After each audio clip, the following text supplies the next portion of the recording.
I shouldn't have done it. I should have let him sleep. I should have run the second his heart started beating again. Let the royal healers deal with the darkness rolling off his skin. The moment my fingertips brushed his skin and the silence of the room shattered. "Look at me, Elsa." The command in Ragnar's voice made my knees tremble. He didn't need to use his alpha tone. His presence alone was enough to pin me in place. He stepped into my personal space, his hand slamming against the wall beside my head, trapping me. The golden glow in his eyes was no longer the fading ember of a dying man. It was a forest fire. I was only trying to help," I whispered, my voice betraying my fear. "The healers said you were losing the fight. So you decided to break the ancient law? You decided to bridge our souls?" His fingers reached out, his thumb dragging across the pulsing silver mark on my collarbone. The mark I had accidentally branded myself with when I gave him that desperate kiss of life. His touch sent a jolt of electricity through me, a heat so intense it made my head spin. He leaned down, his lips brushing against my ear, his breath hot and demanding. "You've played with fire, little healer. You've tethered a king to a girl who was supposed to be invisible. Now you're mine. Do you have any idea what happens to the woman who belongs to a Lycan who has nothing left to lose?" He didn't wait for an answer. His hand moved to the back of my neck, tilting my head back to expose my throat. "The hunt has already begun, and I'm the only one who can decide if I'm your protector or your captor." Hello, my lovely pack. Welcome back to Ellen's Werewolf Romance Collection. I am so incredibly happy to have you here with me today as we dive into this brand new heart-pounding journey of fated mates and forbidden power. If you are enjoying the chemistry between Elsa and her king, please take a moment to hit that like button and subscribe to the channel if you haven't already. It truly helps our community grow and ensures you never miss a single chapter of our stories. For those of you who want to dive even deeper into the pack and support the channel, I'd love for you to check out our channel membership options. We have some wonderful perks waiting for you there. I always love hearing from you, so please drop a comment below and let me know where in the world you are listening from today. Whether you're at home, on your commute, or tucked away in your own little sanctuary, I want to know. And as we go through today's story, feel free to engage and tell me your favorite parts. I love reading your reactions to the twists and turns.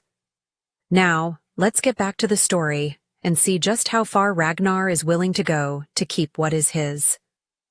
Chapter 1. The Invisible She-Wolf. The weight of the woven basket against my hip was a familiar ache, a constant companion as I navigated the treacherous, damp slopes of the Silver Mist Forest. Every morning before the sun managed to pierce through the dense canopy of the Shadowspire territory, I was out here, searching for the rare mosses and roots that kept our pack's infirmary stocked.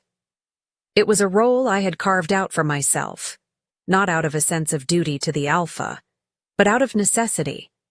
In a pack where strength was the only currency, a she-wolf like me, whose beast was small and quiet, was viewed as a ghost among the living.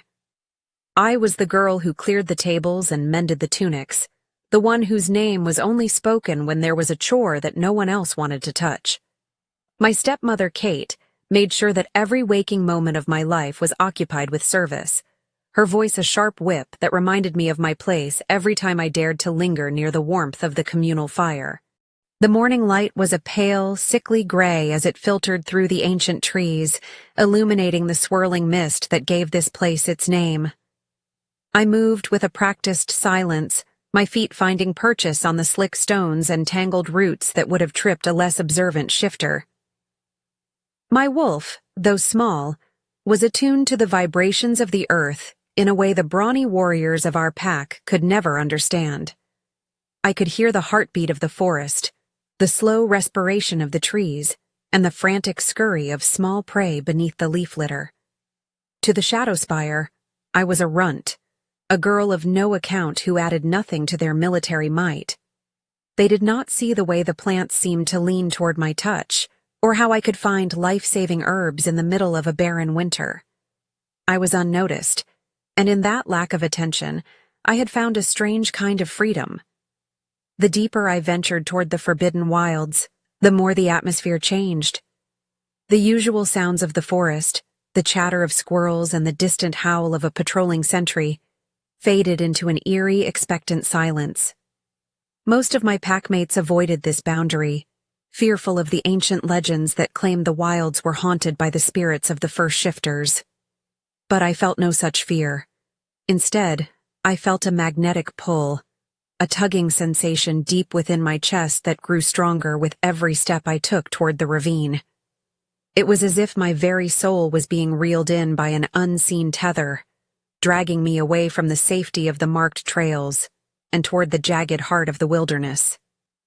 My heart hammered against my ribs, not with terror, but with a frantic, desperate urgency that I couldn't explain. I stopped near a cluster of silver-leafed ferns, my fingers trembling as I reached out to harvest them. My stepsister's mocking laughter echoed in my mind, a cruel reminder of the bruises she had left on my arm just yesterday when I hadn't moved fast enough to fetch her water. They thought they could break me with their small cruelties, but they didn't realize that my spirit was forged in the quiet spaces they were too loud to enter. I took a deep breath, trying to steady my nerves, but the air was heavy with something far more potent than the usual damp earth and wildflower blooms. There was a metallic tang in the breeze, sharp and jarring, that set my wolf on edge. It was the scent of blood, but not the copper-sweet smell of a deer or a rabbit. This was something darker, more powerful, and thick with the stench of a violent struggle. The pulling sensation in my chest suddenly flared into a sharp pain, forcing me to gasp for air. I dropped my basket, the carefully gathered herbs spilling onto the mossy floor, ignored as I began to run. My feet moved of their own accord, leaping over fallen logs and dodging low-hanging branches as I sprinted toward the edge of the ravine. The mist seemed to part for me, revealing a path that led straight to the precipice. I skidded to a halt at the very edge, my breath coming in ragged heaves as I peered down into the shadows of the gorge. The ground below was a chaotic mess of shattered stone and uprooted saplings, the evidence of a massive weight crashing through the brush. There, lying motionless in the shallow, red-stained water of the creek, was a wolf larger than any I had ever seen. His fur was the color of moonlight and winter storms, a brilliant silver that seemed to catch the meager light even in the depths of the ravine. He was covered in jagged wounds, his flank rising and falling in shallow, stuttering jerks that signaled the end was near. I knew instinctively that I was looking at something legendary, a creature that shouldn't exist in the peripheral world of the Shadow Spire. As I watched, the silver fur began to recede, the massive form shrinking and shifting until a man lay broken on the stones. Even from this distance, the sheer power radiating from him was staggering, a cold and regal energy that made the very ground beneath me tremble. I didn't think about the danger or the laws I was breaking. I only knew that the tether in my soul was screaming at me to reach him before his light went out forever. Chapter 2. Silver Blood in the Ravine. The descent into the ravine was a blur of sliding gravel and tearing fabric. I didn't care that the sharp rocks were shredding my simple tunic, or that my palms were beginning to bleed from the friction as I scrambled down the steep embankment. Every instinct I possessed was screaming at me to reach him. The magnetic pull in my chest had transformed from a gentle tug into a violent, rhythmic pulsing that matched the faltering heartbeat of the man lying in the shallow water below. My breath came in short, jagged gasps, but I didn't stop until my boots splashed into the crimson-tinted stream. The water was icy, chilling my ankles, but the heat radiating from the fallen figure was like a furnace, even as his life force ebbed away.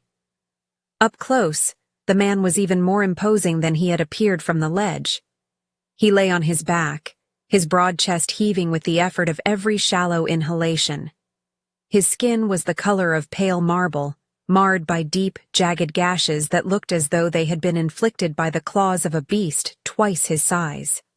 This wasn't the result of a simple skirmish or a hunting accident. These were the marks of a calculated high treason ambush. There were remnants of silver-tipped arrows scattered among the rocks, the metal designed to burn and weaken even the strongest of our kind. I knelt in the mud beside him, my hands hovering over his wounds. I had spent my life treating the minor injuries of the Shadowspire warriors, but I had never seen anything this catastrophic. Then, I saw his face clearly. My heart stopped. I had seen his likeness on the minted coins and the tapestries of the great halls during the rare times I was sent to the trade markets. This was King Ragnar, the supreme sovereign. He was the man whose name was whispered with equal parts reverence and terror across the territories. He was known for being a cold, efficient ruler who had no room for mercy or weakness in his court. Seeing him like this, broken, bleeding, and vulnerable, felt like a sacrilege. I reached out, my fingers trembling as I brushed a stray lock of dark, sweat-dampened hair from his forehead. His skin was clammy, and the unnatural gray tint of his face told me he was slipping into the dark. The forest around us felt strangely hushed, as if the trees themselves were holding their breath to witness the fall of a monarch. I could feel the presence of his wolf, a massive, restless shadow lurking just beneath his skin, fighting a losing battle against the toxins in his system. I reached into my bag for the few supplies I had, but my movements were sluggish, hindered by the sheer weight of the energy vibrating between us. The tether in my chest was no longer just a feeling. It was a physical cord of light that seemed to bind my lungs to his. When his chest hitched and then failed to rise again, a wave of pure, unadulterated panic washed over me, drowning out my logic and my fear of his status. I pressed my ear to his chest, praying for the thud of a heart that refused to quit. There was nothing. The silence was deafening, a void that threatened to swallow the entire ravine. I couldn't let him go. It wasn't just because he was the king. It was because the moment I had found him, something inside me had recognized him. It was a recognition that went beyond packs or titles. My wolf was howling in the back of my mind, a mournful sound that demanded action. I looked at his blue-tinged lips and the stillness of his powerful frame, and I knew that my herbalism wouldn't be enough this time. I had to give him something more, something that belonged to the very core of my being. I shifted my position, straddling his waist and leaning over him, my hands framing his jaw. His face was a mask of regal agony even in unconsciousness. I closed my eyes, reaching deep within myself to that small, flickering spark of warmth I had always kept hidden, the part of me that the Shadowspire had tried so hard to extinguish. I felt it flare to life, responding to his silence with a desperate golden heat. I didn't know what I was doing, only that I couldn't let the world go dark for him. As I lowered my head, the air around us seemed to vibrate with a sudden localized storm of energy. I pressed my lips to his, intending to breathe my own life into his lungs. But the moment our skin met, the universe seemed to shatter into 1,000,000 shards of light. Chapter 3. The Kiss That Woke the World. The moment our lips touched, I didn't just feel the exchange of air. It was as if a dam had burst inside my soul, releasing a torrential flood of golden energy that I never knew I possessed. The warmth started in the center of my chest and raced through my veins like liquid sunlight, pouring out of me and into the broken vessel of the man beneath me. I could see it behind my closed eyelids, a brilliant, shimmering tether of light snapping into place, weaving our lifelines together in a complex, indestructible web. This wasn't just a physical act of rescue. It was a soul transfer, an ancient and dormant power awakening within me to answer the call of a dying predator. The transition of energy was so violent that my entire body jolted, my fingers digging into the hard muscles of his shoulders as I tried to anchor myself. I felt his heart beneath my palms give a sudden, erratic thump, like a drum being struck in a deep cavern. Then another. The rhythm grew stronger, faster, fueled by the lunar aura that was surging from my spirit into his. I could feel his pain, the searing burn of the silver, the ache of the betrayal, and the cold, creeping darkness of the sickness that had been eroding his mind long before the ambush. I took it all into myself, neutralizing the venom with the sheer purity of the light I was channeling. It was exhausting, a draining of my very essence, but I couldn't pull away. I was the bridge between him and the living world. Suddenly, the stillness of the ravine was obliterated. A massive golden glow erupted from our point of contact, expanding outward in a shockwave that flattened the tall grass and sent the stream water spraying into the air like diamonds. The trees groaned under the force of the energy, their leaves shimmering with a temporary, ethereal brilliance. Inside my mind, I heard a sound like a great bell tolling, a resonance that signaled the completion of a bond that had been waiting centuries to be forged. My breath was no longer my own. We were breathing in perfect, synchronized harmony, his lungs expanding with the strength I was providing. Then, the man who was King Ragnar didn't just wake up.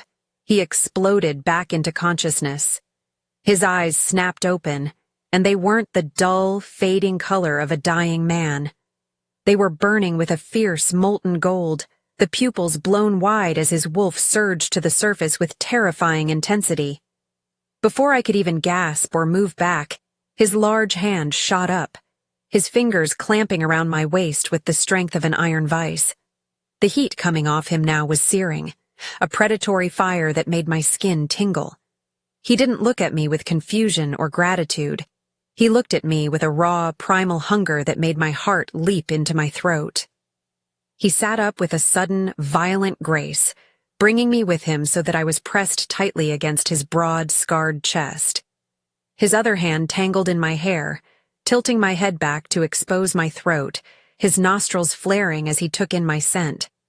I was frozen, trapped in the gravitational pull of his gaze. The silence of the forest was shattered as he threw his head back and let out a roar that was half man and half wolf. It wasn't a cry of pain or a call for help. It was a declaration of absolute, undisputed ownership. The sound was so powerful it felt like a physical blow against my ribcage, vibrating through the very marrow of my bones. Mine! The word wasn't spoken. It was ripped from his throat.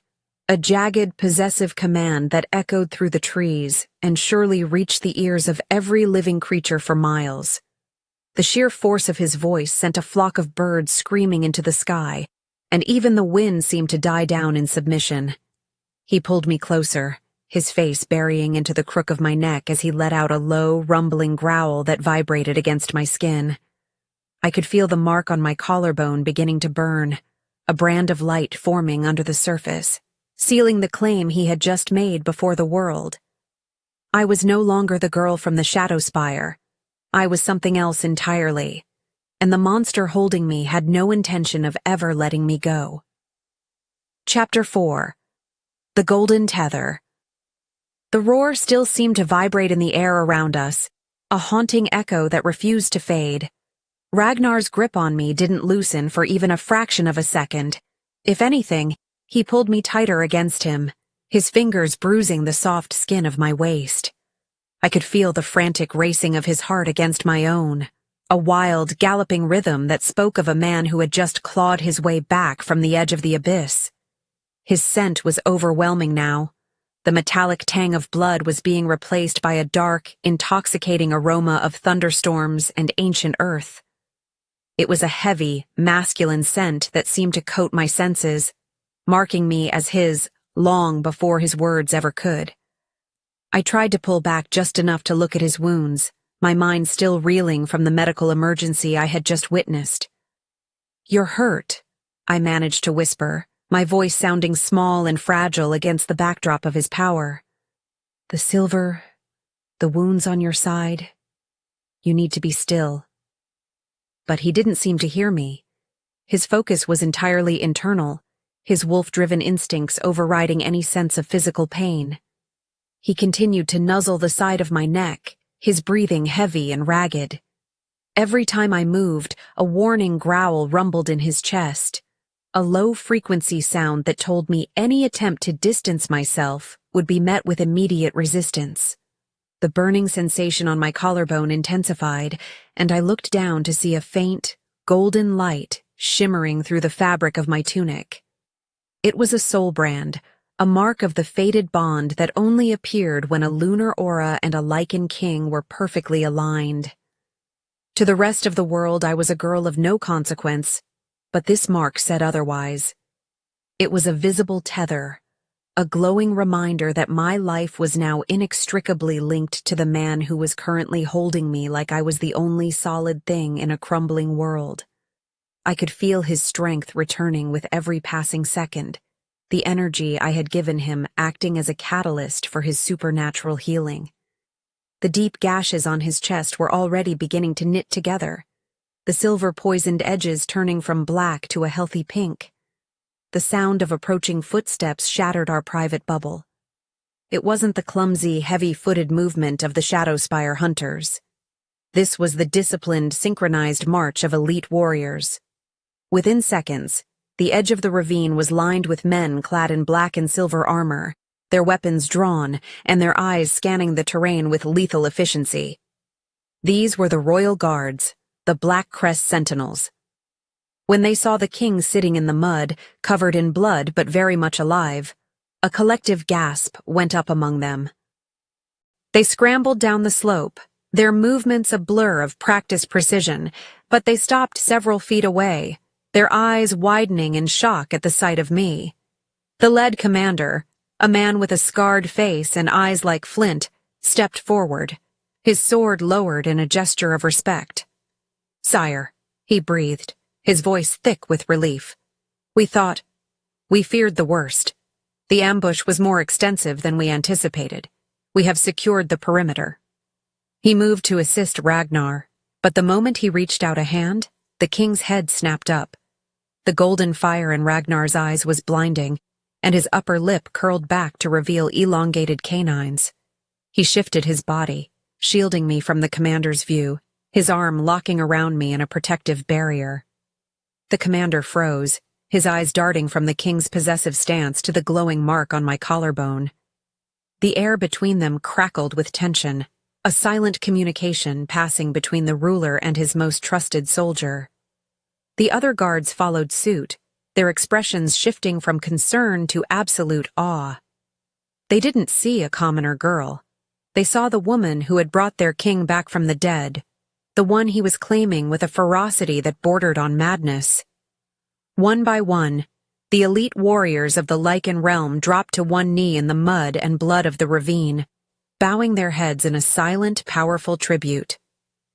Ragnar finally looked at me, his gaze softening just a fraction, though the possessiveness remained. He reached up, his thumb tracing the line of my jaw with a touch that was surprisingly tender given the raw power he exerted. "You," he rasped, his voice sounding like grinding stones. "You are the one who pulled me back." He didn't wait for my answer. He turned his attention back to his men, his voice regaining its royal authority even through the strain of his recovery. "Bring the transport. She comes with us. She stays at my side, and if anyone so much as looks at her without my permission, I will have their head." The commander bowed lower, and I realized with a jolt of terror and wonder that my life in the shadows was over. Chapter 5. The Black Crest Flight. The transition from the muddy floor of the ravine to the interior of the royal transport was like stepping into another dimension. The vehicle was a massive, sleek construct of dark metal and reinforced glass, designed to move through the forest with a ghostly silence. Inside, the cabin was lined with soft, charcoal-colored leather and lit by a dim amber glow that felt like a sanctuary after the chaos of the forest. Ragnar refused to let the medics touch him until we were settled into the wide, plush seat at the rear of the craft. Even then, he insisted I sit directly beside him, his hand remaining firmly anchored on my thigh, as if he expected me to evaporate the moment he let go. I watched through the tinted windows as the silver mist forest blurred into a smear of gray and green. My heart was still hammering against my ribs, a frantic little bird trapped in a cage of silk and iron. Just hours ago, I had been worrying about whether I had gathered enough mint for my stepmother's tea. Now I was sitting next to the most powerful man in the world, being whisked away to a citadel I had only heard of in stories. The contrast was staggering, and a part of me felt like I was drifting in a dream, waiting for the moment I would wake up back in my cold, drafty shed in the Shadowspire village. But the heat of Ragnar's hand and the dull throb of the soul brand on my neck were very real. Ragnar leaned back against the headrest, his eyes half closed as the fatigue of his ordeal finally began to catch up with him. Despite his exhaustion, his presence filled the cabin, making the air feel heavy and charged. He had stripped off his ruined shirt, and a medic was quietly tending to the remaining wounds on his side, though the man looked terrified to be so close to the king in his current state. I watched the play of muscles in Ragnar's chest, the way the light caught the silver scars of past battles. He was a map of violence and victory, a man who had survived 100 deaths, and yet he was currently seeking comfort in the proximity of a girl who had nothing to offer but a hidden spark. The silence in the cabin was thick, broken only by the low hum of the transport's engines and the occasional rustle of the medic's supplies. I felt Ragnar's gaze on me and turned my head to find him watching me with an intensity that made my breath hitch. He wasn't looking at me like a king looks at a subject. He was looking at me like a man who had found the missing piece of his own soul and was still trying to comprehend the weight of it. There was a vulnerability in his gold eyes that didn't match his reputation, a flicker of something that looked almost like relief. "What is your name?" he asked, his voice a low rumble that seemed to vibrate directly in my chest. "Elsa," I whispered, my voice trembling. I had spent so long being a person of no account that saying my name aloud to him felt like a monumental confession. He repeated it, the syllables rolling off his tongue like a dark prayer. "Elsa." He shifted closer, his shoulder brushing mine, and for the first time, he let out a long, shuddering breath that sounded like a sigh of pure contentment. "For the last 3 years, my mind has been a storm. A constant, screaming rage that never stopped, even when I slept.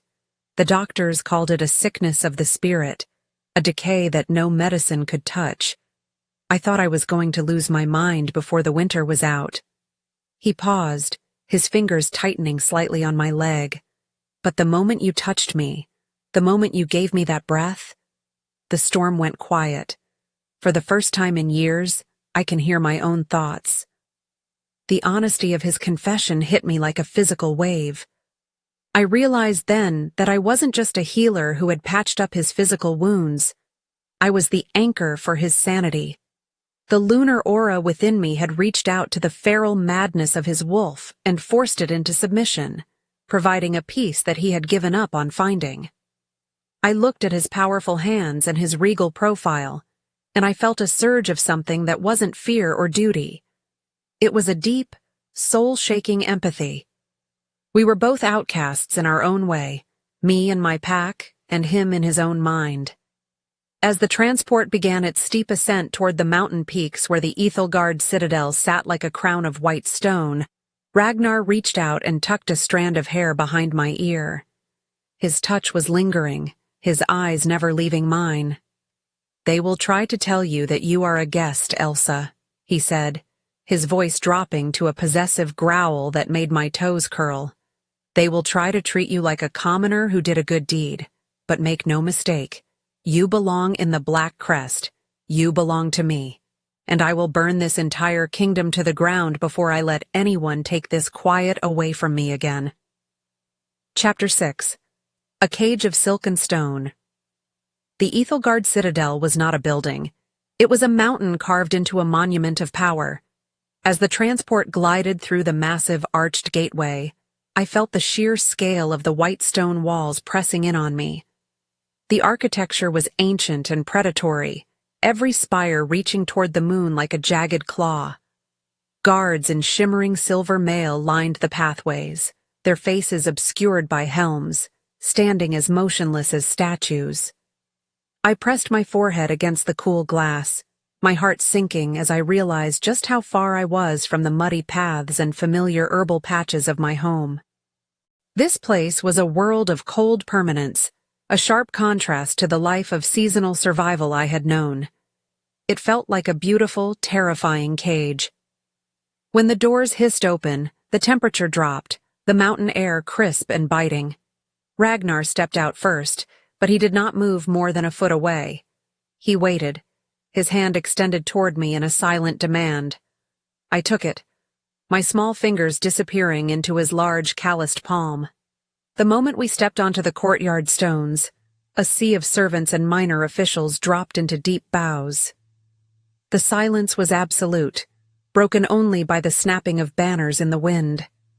I felt their eyes on me, curious, judgmental, and filled with a confusion that mirrored my own. I was dressed in a torn, dirt-stained tunic, my hair a tangled mess of leaves and sweat, yet I was being led into the royal heart of the empire by the king himself. We bypassed the great hall, moving through a series of winding corridors that grew more opulent with every turn. The floors were polished marble that reflected the glow of the flickering torches, and the walls were draped in tapestries depicting the history of the Lycan lineage. Ragnar didn't stop to acknowledge any of the officials who tried to approach him with scrolls or reports. His focus remained entirely on the path ahead and the woman at his side. We eventually reached a set of massive double doors made of dark oak and reinforced with silver filigree. This was the entrance to the royal wing, a place restricted to all but the king's most personal staff. The interior of the suite was a breathtaking display of luxury. The furniture was carved from rare woods, upholstered in velvet the color of a midnight sky. A massive fireplace dominated the main room, crackling with a warmth that finally began to seep into my chilled bones. Ragnar led me toward the inner chambers, stopping only when we reached a sprawling bedroom that looked out over the valley. He turned to me, his golden eyes scanning my face with an intensity that made me feel as though he could see every secret I had ever kept. He reached out, his thumb grazing the soul brand on my collarbone, sending a jolt of heat through my entire body. "This is where you will stay," he stated, his voice a low, possessive rumble that left no room for argument. "My personal attendants will bring you everything you require. Food, clothing, anything you desire is yours for the asking." I looked around the room, feeling a wave of vertigo. To a girl who had slept on a pallet of straw for most of her life, this was beyond comprehension. I tried to find my voice, to ask him why he was doing this, why he wouldn't let me go back to the healer's lodge where I belonged. "Ragnar, I don't fit here," I whispered, the words catching in my throat. "I am a commoner from a low pack. Your people will not accept me in these halls." He stepped closer, his shadow falling over me like a protective cloak. He placed both hands on my shoulders, his grip firm but careful, as if he were afraid I might shatter. "They will accept what I command," he growled, his wolf pushing against the surface of his skin. "You saved my life, Elsa. You are the only reason the storm in my head has stopped. I do not care about your rank or your pack's standing. To me, you are the most valuable person in this citadel." He leaned down, his breath warm against my ear as he whispered a final warning. "Do not think of leaving. The guards have orders to keep you within these walls, for your safety and for my peace. You are mine now, in every way that matters." Chapter 7. The King's Shadow. Days in the citadel passed in a strange golden haze. While Ragnar was tied to his duties as the supreme sovereign, he was never truly gone. Even when he was across the fortress in council meetings, I could feel the tether of our bond humming in the back of my mind. It was a constant, low-frequency vibration that told me he was alive, that he was recovering, and that he was thinking of me. To my surprise, he didn't leave me to rot in the luxury of the royal wing. Every afternoon, like clockwork, he would appear to walk with me through the high gardens. These gardens were a marvel of botanical skill, filled with rare flowers that only bloomed under the light of the moon. Today, the sun was beginning to dip below the horizon, painting the sky in bruises of purple and orange. I was kneeling by a bed of star lilies, my fingers buried in the rich, dark soil. For a moment, I could almost pretend I was back in the forbidden wilds, searching for the herbs that defined my existence. The dirt under my fingernails was a grounding comfort in a world of silk and silver. I didn't hear him approach. His movements were too predatory, too silent for human ears. I only knew he was there when the air around me suddenly shifted, becoming charged with the scent of a gathering storm and dampened earth. "They told me I would find you here," Ragnar said, his voice closer than I expected. I looked up to see him standing over me, his regal robes discarded in favor of a simple black tunic that clung to his broad chest. He looked less like a king, and more like the wolf I had found in the ravine. He reached down, offering me his hand to help me up. I hesitated, looking at my mud-streaked fingers, but he didn't care. He hauled me to my feet, his touch lingering on my waist long after I was stable.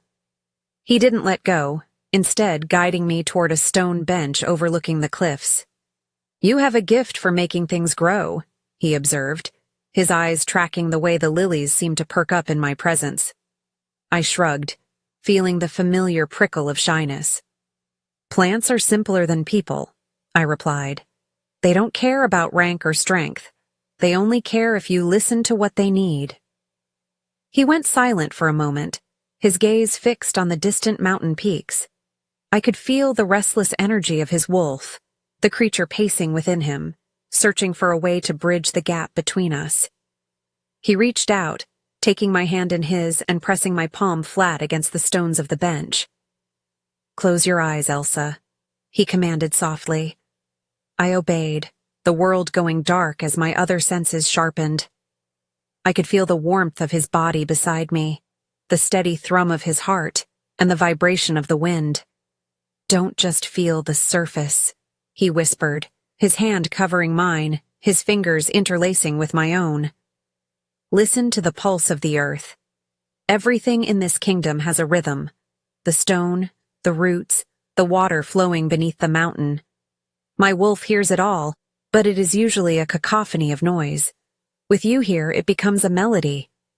He pressed down, and suddenly, I felt it. A deep rhythmic throb coming from the heart of the mountain, a slow and ancient heartbeat that seemed to sync with the mark on my collarbone. The intimacy of the moment was staggering. We were connected not just by the bond, but by the very world around us. I felt a surge of the lunar aura within me, a soft, glowing heat that traveled down my arm and into his skin. Ragnar let out a low, rough sound that was almost a purr, his head dropping to rest against my shoulder. The supreme sovereign, the man the world feared as a cold-hearted tyrant, was seeking solace in the touch of a girl the world considered a runt. I turned my head, my lips brushing against his forehead, and for a heartbeat, the rest of the world ceased to exist. We were just two souls anchored in the dark, but the peace was shattered when a distant silver horn blast echoed through the valley, signaling the arrival of the neighboring alphas for the evening summit. Chapter 8. The Scent of Mint and Thunder. The great dining hall was a cavern of opulence that felt more like a battlefield than a place for a meal. Long tables of dark polished wood were laden with roasted meats, exotic fruits, and decanters of blood-red wine. The atmosphere was heavy with the competing scents of dozens of high-ranking shifters, the musk of aggression, the sharp tang of ambition, and the underlying rot of hidden agendas. I felt small and exposed in my gown of pale sage silk, sitting at the high table beside Ragnar. This was the first time I had been presented to the gathered alphas of the various territories, and the weight of their collective scrutiny was almost suffocating. I could hear the whispered comments from the lower tables, the sharp edges of their words cutting through the music. They spoke of the commoner who had bewitched the king, of the low-born runt who had no place at the supreme sovereign's side. My hands trembled as I picked up my silver fork, the metal feeling cold and heavy.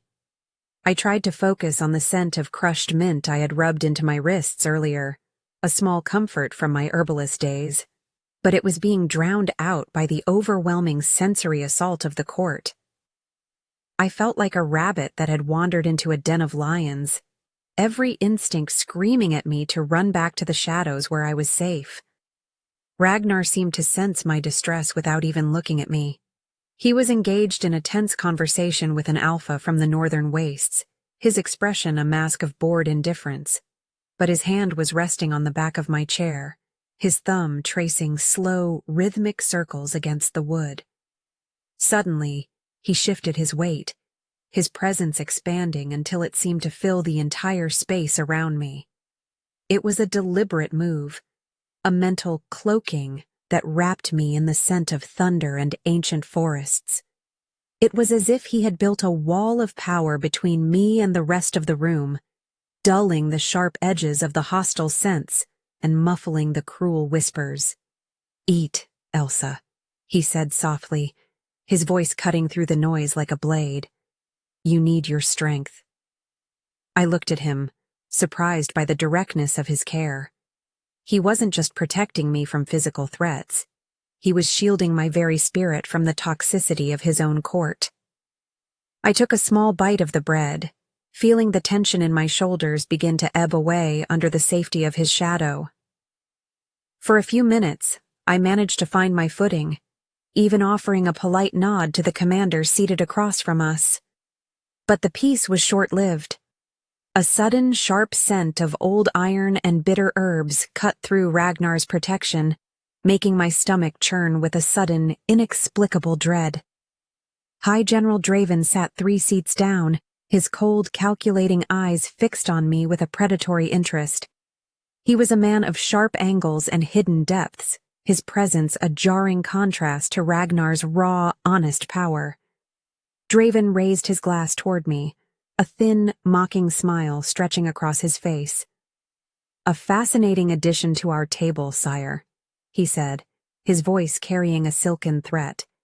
"It is rare to see a healer of such humble origins in the Black Crest. One wonders what other secrets the Shadow Spire has been hiding from us." The table went silent, the other alphas leaning in to see how the king would respond to such a blatant provocation. Ragnar's hand stopped its movement on my chair. The air in the room didn't just grow cold, it seemed to freeze entirely. He turned his head slowly toward Draven, his golden eyes narrowing until they were mere slits of molten light. The low, rumbling growl that started in his chest was a sound that made the glassware on the table vibrate.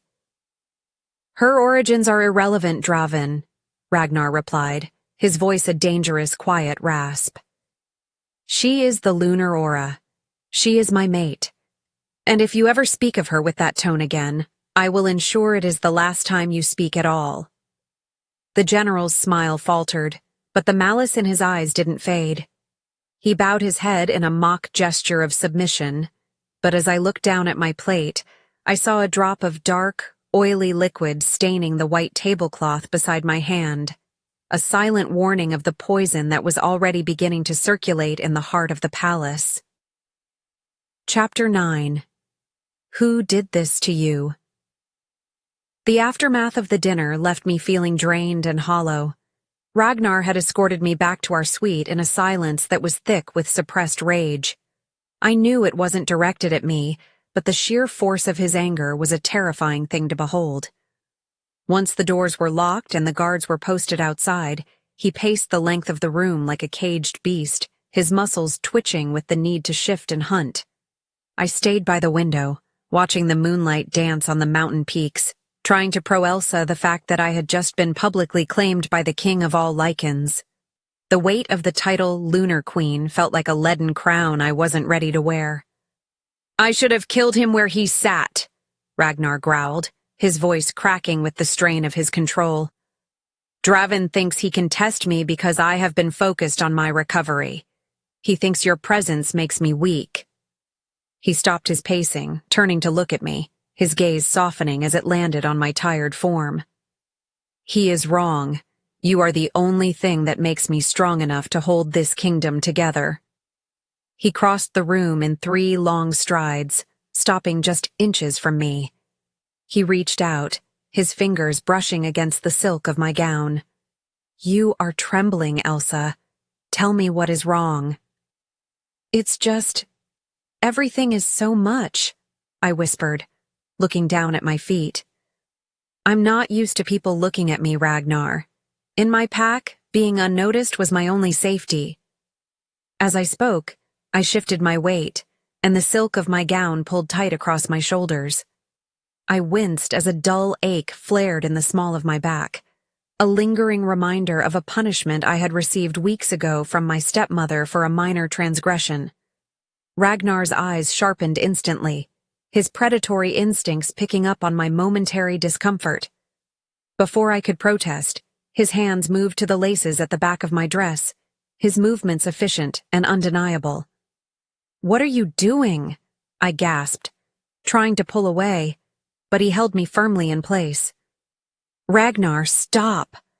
He didn't listen. With a single fluid motion, he loosened the silk, pulling the fabric down just enough to expose the skin of my upper back.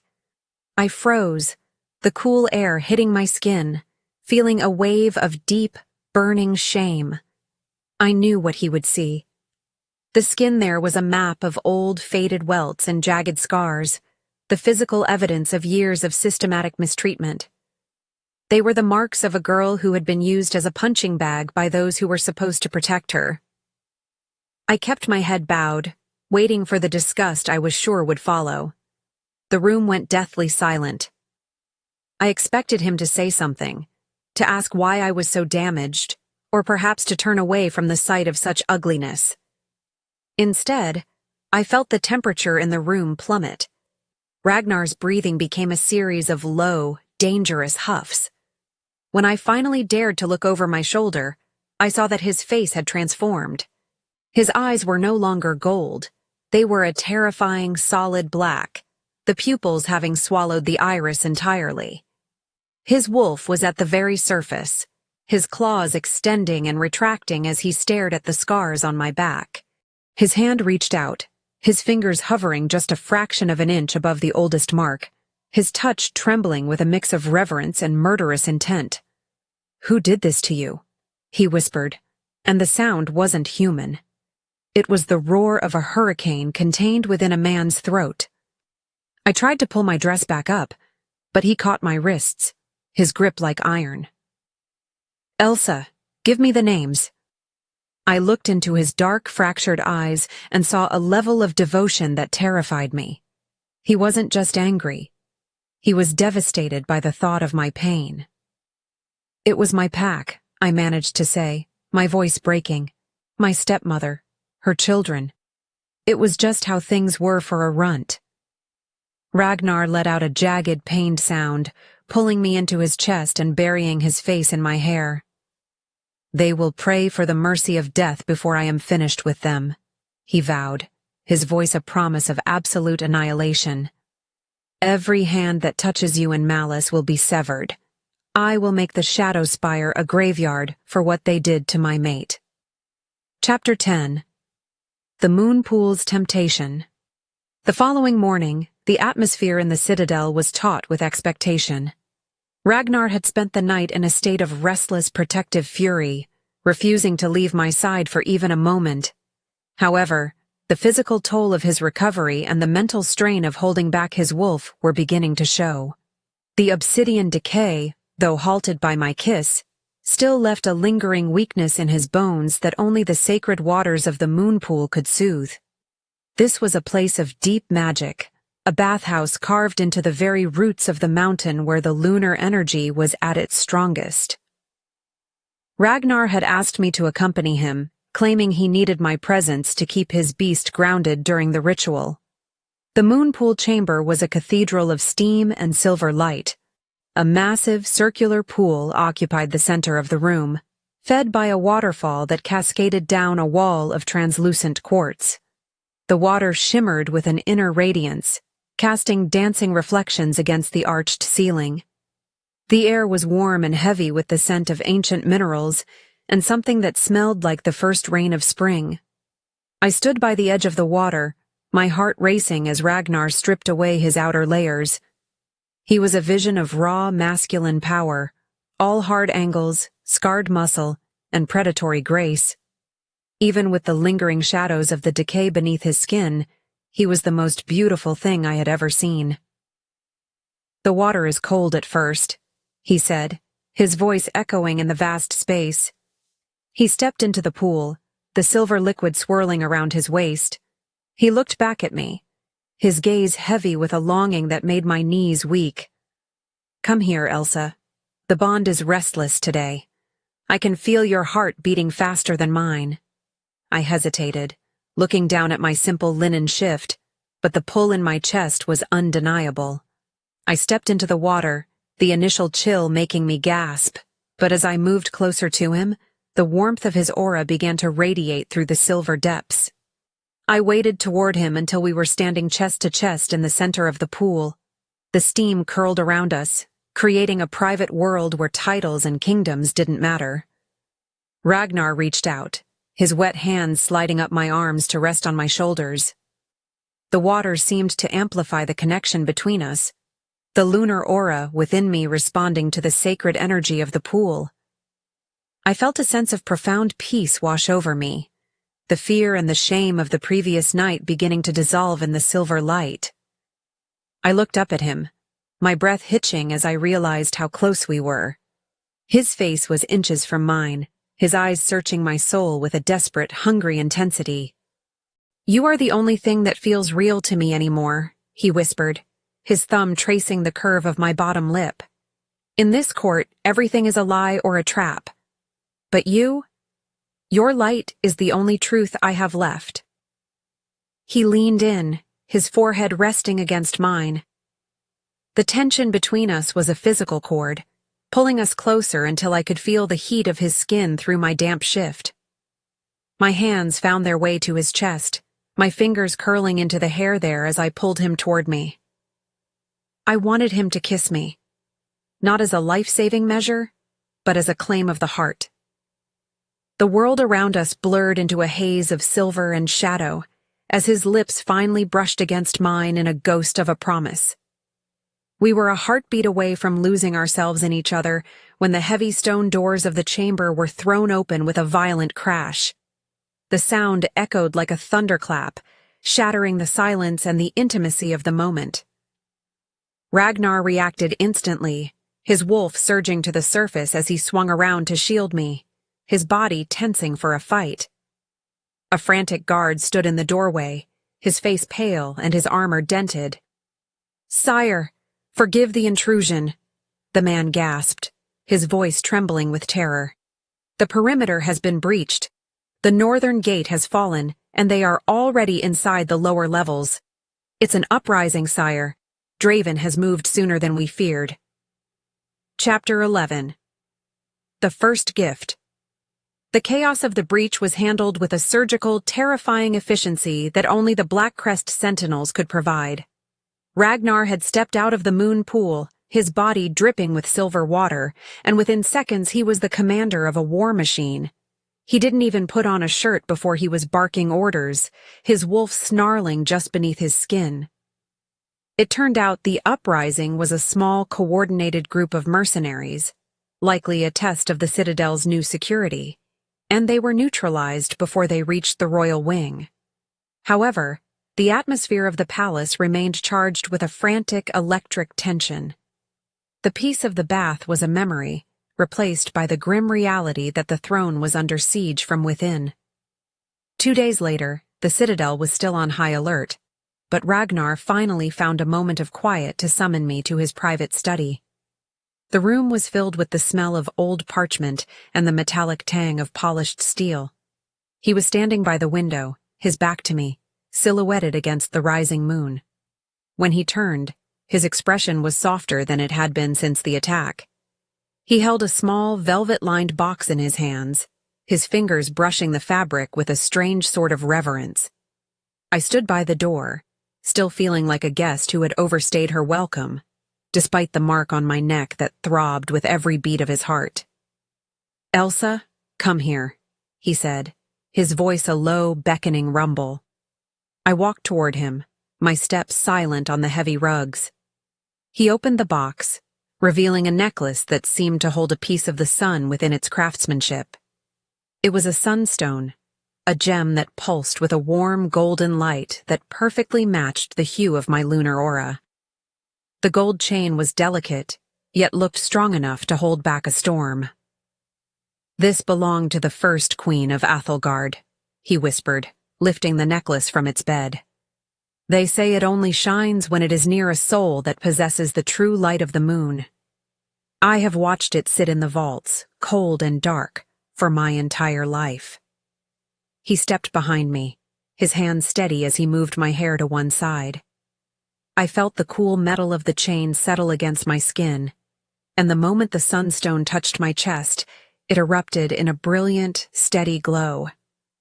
The light wasn't just visual, it was a physical warmth that spread through my limbs, grounding me. "This isn't just jewelry, Elsa," he murmured, his breath fanning against my ear. "It is a promise.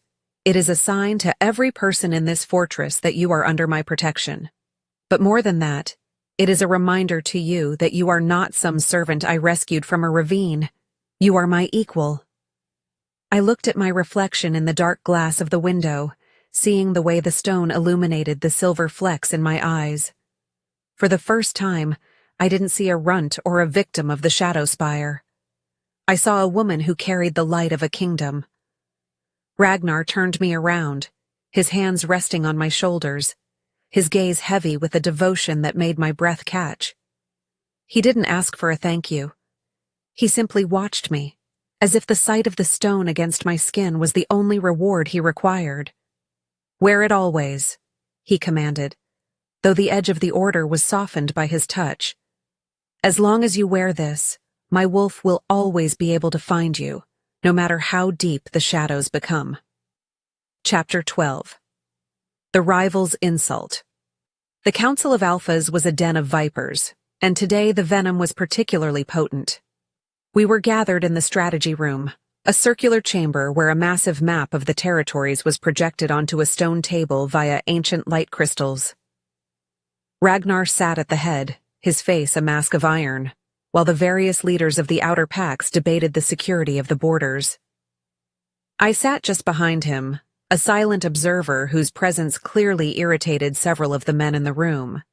They didn't like that a commoner was privy to their secrets, and they liked even less that the king's attention often strayed to me whenever I shifted in my seat. The tension reached its breaking point when Alpha Tauren, a massive scarred man from the Iron Ridge pack, slammed his fist onto the table. He had been arguing for a more aggressive stance against the human border towns, a move Ragnar had flatly refused. Tauren's eyes shifted to me, his lip curling in a sneer that revealed his yellowed teeth.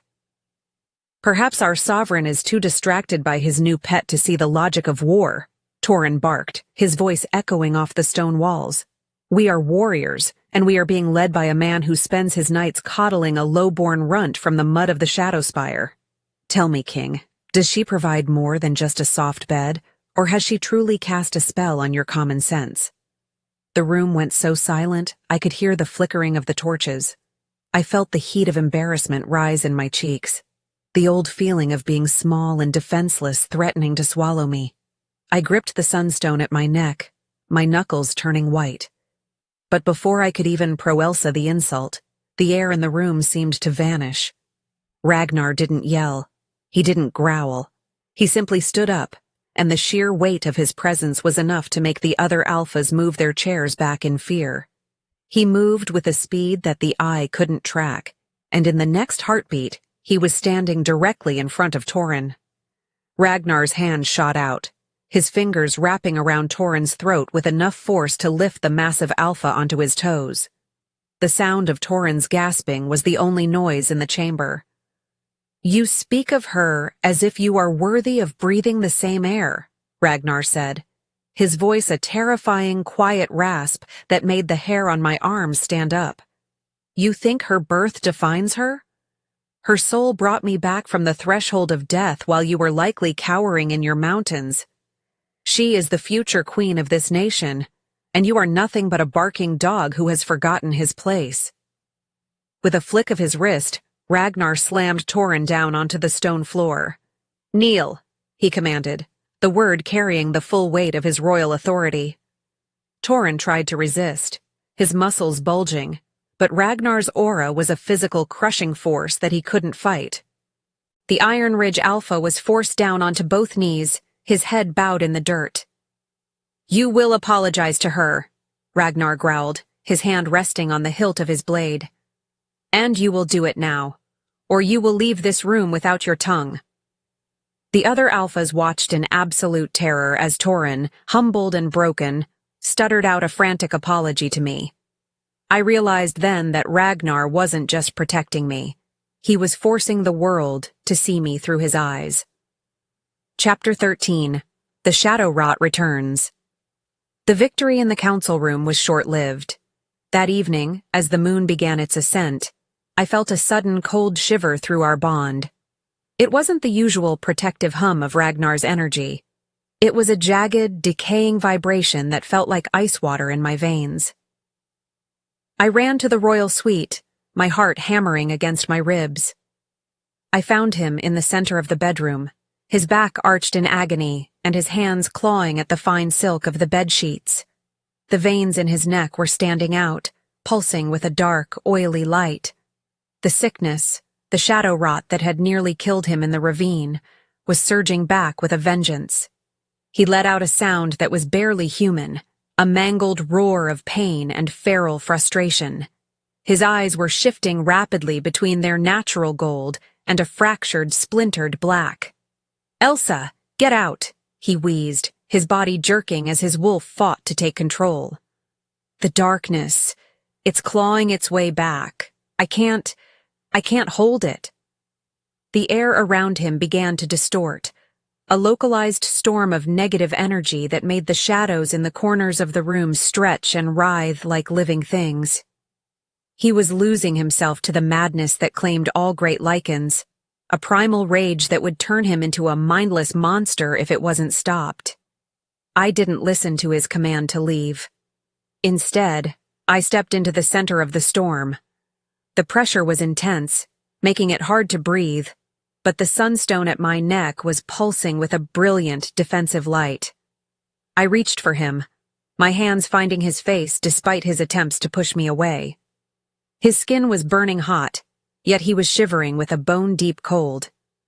I could feel the shadow rot trying to infect my own spirit, a greasy, sickening sensation that whispered of despair and violence. I pushed back against it, calling upon every ounce of the lunar aura I had within me. "Ragnar, look at me," I shouted over the sound of the wind that had somehow picked up inside the room. "Find my light. I am the anchor. You are not going into the dark." I pressed my forehead against his, closing my eyes and visualizing the golden tether that bound us together. I poured my energy into him, not as a kiss this time, but as a steady, unwavering flow of peace. I felt his wolf snap at me, a mental snarl of pure aggression, but I didn't flinch. I wrapped my soul around his, absorbing the jagged edges of his pain and replacing them with the calm of the silver mist forest. Slowly, the violent tremors began to subside. The dark light in his veins faded, replaced by the steady, healthy glow of his own power. He slumped against me, his heavy head falling onto my shoulder as he let out a long, broken breath. The room went still, the shadows returning to their proper places. We stayed like that for a long time, me holding the weight of the king as his heartbeat returned to a normal rhythm. He was safe, but the realization hit me with a terrifying clarity. The ambush hadn't just been a physical attack. The poison was rooted in his very soul, and I was the only thing standing between him and a fate worse than death. Chapter 14. Vulnerability in the Dark. The hours following the attack were spent in a hushed, fragile silence. Ragnar was too weak to move to the bed, so we stayed on the thick rugs by the hearth, the fire casting long, dancing shadows across his pale face. I had brought him water infused with calming herbs, and he drank it slowly, his hands still trembling slightly. The terrifying sovereign of the afternoon was gone, replaced by a man who looked haunted by the ghosts of his own mind. He wouldn't let go of my hand, his grip so tight it was almost painful, as if he feared that the moment he released me, the darkness would rush back in to fill the void. "It's been like this for years," he whispered, his voice so low I had to lean in to hear him. "Long before the ambush. It starts as a whisper in the back of my mind. A reminder that I am a monster, that I am destined to tear down everything I have built. The stronger the Lycan, the louder the shadow speaks." He looked at the fire, the flames reflecting in his golden eyes. "I've watched my father and his father before him succumb to it. I thought I was next. I had accepted it. I was just waiting for the day I would have to ask Draven to put a silver blade through my heart before I killed my own people." I reached out, smoothing the hair back from his forehead. The intimacy of his confession was more overwhelming than the bond itself. He was showing me the one thing he could never show the world: his fear. "You aren't them, Ragnar," I said softly. "You have something they didn't have." He looked at me then, a sad, knowing smile touching his lips.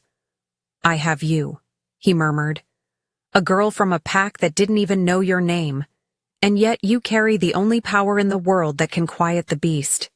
It's a cruel joke of the universe, isn't it? The king of the world, saved by the one person the world told him was nothing." We talked until the first light of dawn began to creep through the windows.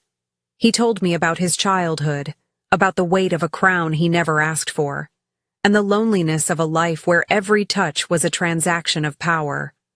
I told him about the forest, about the way the moss feels after a rain, and the quiet joy of finding a rare flower in a hidden ravine. For those few hours, we weren't a king and a lunar aura. We were just two people who had found a strange, unexpected sanctuary in each other. It was the most romantic night of my life, devoid of grand gestures, built entirely on the foundation of shared truth. As the sun finally rose, Ragnar pulled me closer, his strength finally beginning to return. He kissed my palm, his lips warm and lingering. "I don't just want you for the healing, Elsa," he said, his voice regaining its depth. "I want the girl who wasn't afraid to step into the storm. I want the woman who saw the monster and didn't run." I felt a tear slide down my cheek, a mix of relief and a burgeoning love I was finally brave enough to acknowledge. But as the morning bell tolled, signaling the start of the court day, I felt a sudden sharp prick of unease. The peace was beautiful, but it was a thin veil over a pit of vipers, and I knew the darkness wasn't finished with us yet. Chapter 15. General Draven's Trap. The rumors began to spread like a wildfire through the Citadel's lower levels before the sun was even at its zenith. By the time I walked to the herbalist gardens, the servants were whispering behind their hands, their eyes darting away whenever I looked in their direction. They weren't whispering about the king's recovery anymore. They were whispering about a spy in the royal wing. They were saying that the Shadowspire had sent me not to heal the king, but to bewitch him, that my lunar aura was nothing more than a dark enchantment designed to weaken his mind so my pack could seize control of the borders. It was a calculated, vicious lie, and I knew exactly who had started it. I was heading back to the suite when a hand caught my arm, pulling me into the shadows of a stone alcove. I gasped, my hand flying to the sunstone, but it wasn't a guard. It was General Draven. He was dressed in his full military regalia, his silver medals catching the dim light of the corridor. He didn't look angry. He looked amused, like a cat playing with a mouse it had already cornered. He didn't let go of my arm, his fingers digging into my skin with a cold, clinical pressure. "You've caused quite a stir, little healer," he said, his voice a silken purr of malice. "The court is a delicate ecosystem, and you are a parasite that is currently draining its host." "I am not a parasite," I spat, trying to wrench my arm away, but he was too strong. "I saved him. I am the only reason he is standing." Draven laughed, a dry, rattling sound. "And that is exactly the problem. He depends on you. A king who depends on a girl like you is a king who can be manipulated. The alphas are already talking of a vote of no confidence. They won't follow a man who is being led around by a runt. He leaned in closer, his scent of iron and bitter herbs making my head spin. But I am a reasonable man, Elsa. I can make this all go away. I can ensure your safety and give you more gold than your entire pack has ever seen. He reached into his coat and produced a heavy, clinking bag. Take this, he whispered. There is a carriage waiting at the eastern gate. Leave now. Go back to your woods, disappear into the shadows where you belong, and I will tell the king that you were a spy who fled when she was discovered. He will hate you, yes, but he will remain a king. If you stay, you will be the reason he loses his throne, and possibly his life. I looked at the gold, then at the cold, dead eyes of the man before me. He wasn't trying to save Ragnar. He was trying to isolate him. He wanted me gone because I was the only thing Draven couldn't control. I looked him straight in the eye, my voice steady despite the terror thrumming in my veins. He would never believe your lies, I said, my grip tightening on the sunstone. He knows my heart better than you ever will. Draven's expression shifted, the amusement vanishing, replaced by a mask of pure, unadulterated hatred. He leaned in so close his cold breath hissed against my skin. We shall see about that, little girl. You think a fated bond can survive the weight of a kingdom in revolt? I have planted seeds that you cannot even imagine. By the time the midnight gala arrives, you won't be a queen. You'll be a corpse. He released me with a violent shove, leaving me gasping in the dark as he vanished into the corridor. Chapter 16. The Dance of the Lunar Aura. The grand ballroom of the Ethelgard Citadel was a cavernous space of white marble and arched ceilings, currently empty save for the two of us and the flickering light of 100 candles. The midnight gala was only days away, an event meant to solidify Ragnar's reign, and, as I was beginning to realize, my place beside him. But the grace required for such an occasion felt foreign to a girl who had spent her life navigating the uneven floor of a forest. My feet felt heavy, and the silence of the room was a pressure that made my skin itch. Draven's threats from the corridor still echoed in my mind, a dark poison that tainted the beauty of the shimmering floors. I was terrified that one wrong step would not only humiliate me, but provide the opening my enemies needed to tear Ragnar down. Ragnar stood in the center of the room, his presence grounding and immense. He had discarded his heavy royal overcoat, standing in a simple black shirt with the sleeves rolled up to reveal the powerful muscles of his forearms. He watched me with an expression that was both patient and intensely focused. "The court is a dance, Elsa," he said, his voice a low, resonant hum that seemed to vibrate through the very soles of my feet. "It is about rhythm, presence, and the unspoken communication between partners. If you can master the movement, you can master the room. They will look for a reason to see you as less than you are, but we will give them nothing but perfection." He walked toward me, the distance between us closing with a predatory grace that never failed to make my heart hammer against my ribs. He reached out, taking my right hand in his while his other hand settled firmly against the small of my back. The contact was electric, a surge of warmth traveling through the sunstone at my neck and spreading into my chest. I felt the lunar aura within me respond to his touch, a soft, golden hum that began to sync with the steady thrum of his own pulse. I looked up at him, my breath hitching as I saw the raw devotion in his golden eyes. For a moment, the fear of the coming gala and the shadows of the coup were pushed to the periphery of my mind. "Follow my lead," he whispered, his head bowing until his lips were inches from mine. He began to move, a slow, sweeping glide that forced me to trust his strength. At first I was stiff, my movements jerky as I worried about the placement of my feet. But Ragnar didn't let go. He pulled me closer, his hand on my back guiding me with a firm, undeniable pressure. "Don't look at your feet, Elsa. Look at me. Feel the tether between us. Our souls already know how to move together. Your body just needs to catch up." I did as he asked, focusing on the dark depths of his gaze, and slowly, the world began to blur. The rhythm of the dance became a physical thing, a language of tension and release. I felt as though we were no longer two separate people, but a single entity moving in perfect harmony. The golden energy between us flared, illuminating the space around us with a soft, ethereal light. It was a private rehearsal, but it felt like a sacred ritual. We moved faster, the turns becoming more fluid, the distance between our bodies narrowing until I could feel every line of his muscular frame against mine. The romance was a heavy, intoxicating weight in the room, a promise of a future that felt almost within reach. But as the final notes of a silent melody played in my head, Ragnar spun me out and then pulled me back into a sharp, breath-stealing embrace. His eyes were no longer just gold. They held a possessive fire that made my soul ache.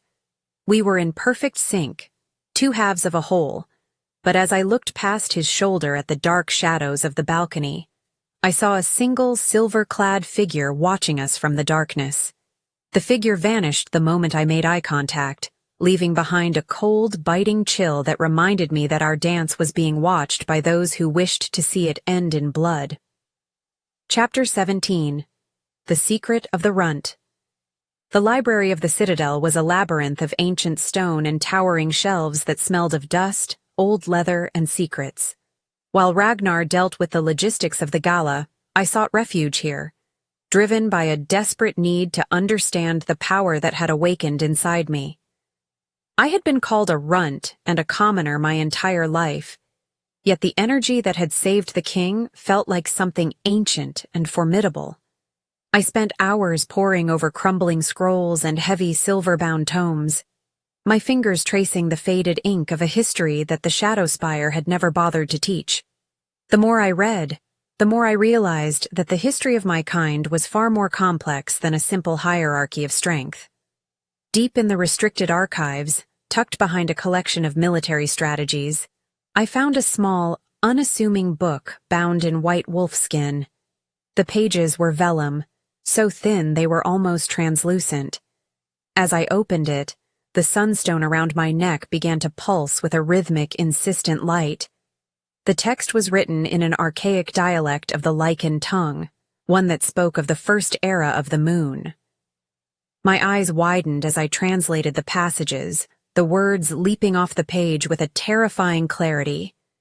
It spoke of the lunar aura, a rare and sacred lineage of shifters who appeared only when the Lycan bloodline was in danger of being consumed by the primal madness of the great wolves. The one the world names a runt is often the vessel of the moon's purest light, the text read, the ink shimmering under my touch. To the eyes of the many, they appear small and of no account, their beasts quiet and their strength hidden. But they are the descendants of the first healer, the ones born to be the anchor for the sovereigns. My heart skipped a beat as the realization washed over me. I wasn't a mistake or a fluke of nature. The very traits that had made me an outcast in my pack, my small stature, my quiet wolf, my sensitivity to the earth, were the hallmarks of a power that had been dormant for centuries. The text continued, describing the role of the Lunar Queen not as a consort, but as the king's ultimate protector. It explained that while the king held the power of the sun and the sword, the lunar aura held the power of the soul. Without the anchor, the king would eventually succumb to the shadow rot, his mind fracturing under the weight of his own power. I was the only thing that could keep Ragnar human. I wasn't just his mate. I was his survival. The kiss of life hadn't just been a transfer of energy. It had been the awakening of a bond that was designed to save an entire race from the feral darkness. I felt a surge of empowerment that I had never known before. All the years of being mocked, of being treated as someone who could be discarded, felt like a distant, faded memory. I wasn't weak. I was the most vital piece of the kingdom's defense. I closed the book, my hands trembling with the weight of this new knowledge. I understood now why Draven was so intent on removing me. He didn't just want the throne, He wanted the king to fall into madness so that he could rule over the ruins. If he could eliminate the anchor, the sovereign would inevitably destroy himself. I stood up, the chair scraping loudly against the stone floor, echoing through the silent library. I needed to find Ragnar. I needed to tell him what I had discovered, to warn him that the threat was far greater than a political coup. But as I turned to leave the archives, I realized I wasn't alone. The shadows between the shelves seemed to thicken, a cold mist beginning to roll across the floor. I gripped the sunstone, the light from the gems struggling to pierce the gathering gloom. A soft, mocking laugh echoed from the darkness, a sound that made my blood run cold. I wasn't just a protector. I was a target, and the hunt had officially begun. Chapter 18. A Jealous Flame. The day of the midnight gala arrived with a frantic energy that made the entire citadel feel like it was vibrating. I had been confined to the royal suite for my own safety, with Ragnar's most trusted guards posted at every entrance. My gown for the evening had been delivered earlier, a beautiful piece of silk the color of a dawn sky, a gift from the king that made me feel like I belonged in his world. I had left it draped over a chair while I went to the bathing chambers, trying to calm my nerves before the most important night of my life. But when I returned, my heart shattered into 1,000 pieces at the sight that greeted me. The dress was a ruin. The silk had been shredded into jagged strips, the delicate embroidery torn away and scattered across the floor like dead leaves. It wasn't just damaged. It had been systematically destroyed with a malice that felt personal. Standing in the center of the room was a young woman I recognized from the court, Lyra, the daughter of General Draven. She held a pair of silver shears in her hand, her face twisted in a sneer of pure, unadulterated jealousy. She didn't look afraid. She looked triumphant, as if destroying a piece of fabric would somehow erase my existence from the palace. "You think a pretty dress makes you a queen?" Lyra spat, her voice dripping with the same venom as her father's. "You are a gutter wolf, Elsa, a runt who crawled out of the mud to steal a place that doesn't belong to you.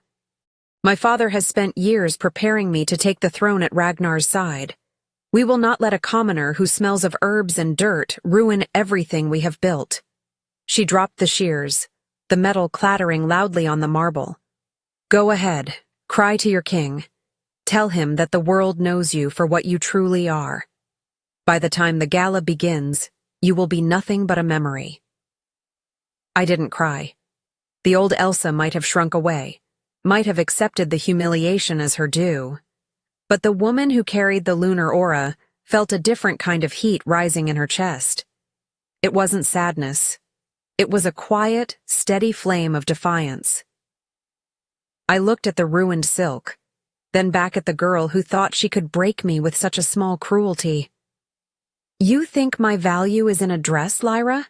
I asked, my voice surprisingly steady. "You think Ragnar looks at me and sees a gown? You are as blind as your father. You can destroy every silk in this fortress, but you will never be the one who can quiet the storm in his mind." The doors to the suite flew open, and Ragnar stepped in, his presence immediately filling the room with a dangerous, heavy energy. He looked from the shredded dress to the girl standing in the middle of the room, and the air seemed to freeze. Lyra's triumphant expression vanished, replaced by a mask of terror as she realized the depth of the king's fury. Ragnar didn't say a word to her. He simply pointed to the door. 2 guards moved forward, seizing Lyra by the arms and dragging her out of the room as she began to scream for her father. Ragnar walked over to me, his hands shaking as he looked at the ruin of his gift. He reached out, his thumb tracing the line of my jaw, his eyes searching mine for any sign of the runt who could be broken. "I am so sorry, Elsa," he whispered, his voice thick with a raw, protective ache. "I thought you were safe here." I looked at him, shaking my head. "It's just fabric, Ragnar. It doesn't matter." He went silent for a moment, then a slow, predatory smile touched his lips. He walked over to a hidden cabinet in the wall, pulling out a box I hadn't seen before. Inside was a gown of liquid silver, a garment that looked as though it had been woven from the moonlight itself. "Let them see you now," he growled. "Let them see the woman who owns the king." Chapter 19. The Midnight Gala. The entrance to the grand ballroom was a wall of light and sound that felt like a physical barrier. As the heavy doors swung open, the chatter of hundreds of high-ranking shifters died down into a deafening silence. I stood at the top of the grand staircase, my hand resting on Ragnar's arm. The gown of liquid silver clung to my form, shimmering with every breath I took, and the sunstone at my neck was a steady, golden beacon. Ragnar was dressed in his full royal regalia, his crown of dark iron and silver sitting atop his head, his gaze fixed forward with a regal, untouchable coldness. We descended the stairs slowly, every eye in the room tracking our movement. I could feel the waves of judgment, curiosity, and outright hostility coming from the crowd, but for the first time, it didn't make me want to hide. The knowledge of my lineage was a shield around my heart. I wasn't a commoner being allowed into their space. I was the anchor they all relied upon, whether they knew it or not. Ragnar's hand was a warm, solid weight on mine, his thumb tracing small circles on my skin. A private communication of support that made me feel as though we were the only two people in the universe. The music began, a sweeping orchestral melody that signaled the start of the royal dance. Ragnar led me to the center of the floor, the other couples parting like a sea before a storm. As we began to move, I felt the familiar rhythm we had practiced in the empty ballroom. But tonight, it was different. There was a desperate electric edge to our movements. The public claim was a declaration of war against our enemies. Every turn, every lingering touch was a message to Draven and his followers. I am hers, and she is mine. The golden energy of the lunar aura began to bleed into the air, a soft glow that made the silver of my gown look like it was truly alive. "You are breathtaking," Ragnar whispered, his voice a low vibration that only I could hear. "They can't even look away. You have stolen the heart of this kingdom in a single night." I looked up at him, my heart overflowing with a love that felt as ancient as the mountain itself. "I only want to be the heart of your world, Ragnar," I replied. We spun through the room, the world blurring into a kaleidoscope of color and light. For a few perfect minutes, I allowed myself to believe that we had won, that the sheer power of our bond would be enough to sweep away the darkness that had been hounding us. The dance reached its climax, and Ragnar pulled me into a deep, final dip, his face inches from mine as the crowd erupted into a mix of applause and stunned silence. It was a moment of pure cinematic romance, a triumph of the spirit over the hierarchy of the court. But as he pulled me back to my feet, the celebratory atmosphere was punctured by a sudden jarring sound, the shattering of a massive glass carafe at the edge of the ballroom. A thick, greenish-silver gas began to pour out of the broken vessel, spreading across the floor with an unnatural speed. I saw Draven standing by the pillars, a gas mask already covering his face, his eyes glinting with a murderous triumph. "The king is dead!" he shouted, his voice muffled but carrying across the room. "Long live the new order!" Panic erupted as the shifters near the gas began to cough and collapse, their wolves suppressed by the toxins. Ragnar tried to pull me toward the exit, but his movements were suddenly sluggish, his eyes clouding over as the silver gas reached our position. He let out a strangled groan, his knees buckling as the poison struck his already weakened system. I caught him, the weight of the sovereign pulling me down to the marble floor as the shadows closed in from every side.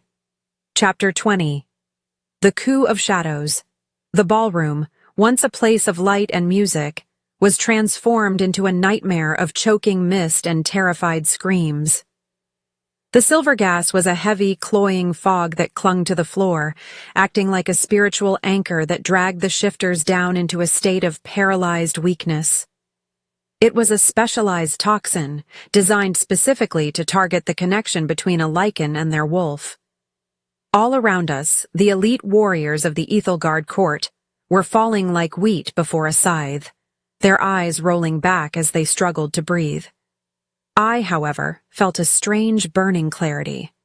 The lunar aura within me was reacting to the poison, forming a protective barrier that kept the worst of the gas from my lungs. Ragnar lay in my arms, his face a mask of agony. His skin was turning a sickly, ashen gray, and the dark light of the shadow rot was beginning to flare in his veins again, triggered by the suppressant. He was trying to speak, his hand clawing at my arm, but he was too weak to form words. The silence of his wolf was the most terrifying thing of all. The constant grounding hum of his presence had been replaced by a void. I looked up to see Draven's men, soldiers who had betrayed their oaths, moving through the mist with cold, clinical precision, finishing off anyone who tried to resist. Draven himself walked toward us, his boots clicking rhythmically on the marble. He looked down at the fallen king with a disgust that was palpable. "A pathetic end for a supreme sovereign," he said, his voice echoing through the chaos. "To fall not on a battlefield, but in the middle of a dance floor, clutching a girl who can't even hold a sword." He drew his blade, the silver metal gleaming with a lethal light. "I told you, Elsa. I told you that you would be the reason he loses his life. Your presence made him soft, made him believe that a mate was more important than the crown. Now, you get to watch as I take everything he ever loved." I felt a cold, hard resolve settle in my chest. The fear that had defined my life for so long was gone, replaced by a fierce maternal protectiveness for the man dying in my lap. I realized that the silver gas wasn't just a toxin. It was a manifestation of the shadow rot, a weapon built on the very darkness I was born to fight. I stood up slowly, the sunstone at my neck beginning to glow with a light so intense it started to push back the greenish mist. I didn't have a sword, and I didn't have the strength of a warrior, but I had the power of the first healers. "You won't touch him," I said, my voice resonating with a power that made the soldiers nearby pause. The lunar aura wasn't just a healing touch anymore. It was a weapon of pure light. I felt the energy surging out of me, a golden tide that began to neutralize the gas where it touched. Draven's eyes widened in shock as the mist started to dissipate around me, the light from my spirit creating a sanctuary of clear air in the middle of the ballroom. He snarled, raising his sword to strike, but I didn't flinch. I reached out, my hands glowing with the heat of 1,000 suns. "I am the Lunar Queen," I declared, the words carrying a weight that shook the very foundation of the mountain. "And you have no power in my house." As I spoke, the golden light erupted from me in a massive, blinding shockwave, a physical manifestation of my soul's claim. The light slammed into Draven and his traitors, throwing them back against the walls. But as the energy left me, I felt a sudden, terrifying drain on my life force. I had pushed too hard, too fast. My vision began to blur at the edges, and as I looked down at Ragnar, I saw his eyes flutter open for a brief second, only to see him reach out toward me as the world finally went black. Chapter 21. The Healer's War. The world didn't stay dark for long, but the transition back to consciousness was a brutal assault of noise and heat. I forced my eyes open, my lungs burning as if I had swallowed shards of glass. The ballroom was still a graveyard of fallen shifters, but the green mist was thinning, shredded by the golden light that still radiated from my skin in fitful pulses. I was on my knees, my dress stained with the soot and blood of a palace turned into a slaughterhouse. Beside me, Ragnar was still motionless, his breath coming in shallow, wet rattles that terrified me more than the soldiers closing in on our position. I could feel his life force flickering like a candle in a gale, the shadow rot seizing its chance to finally extinguish the great Lycan king. Draven was picking himself up from the far wall, his face a mask of bloody fury. The shockwave had cracked the marble behind him, and one of his eyes was swollen shut, but he still held his silver blade. He looked at me not with fear, but with a fanatical, twisted hatred.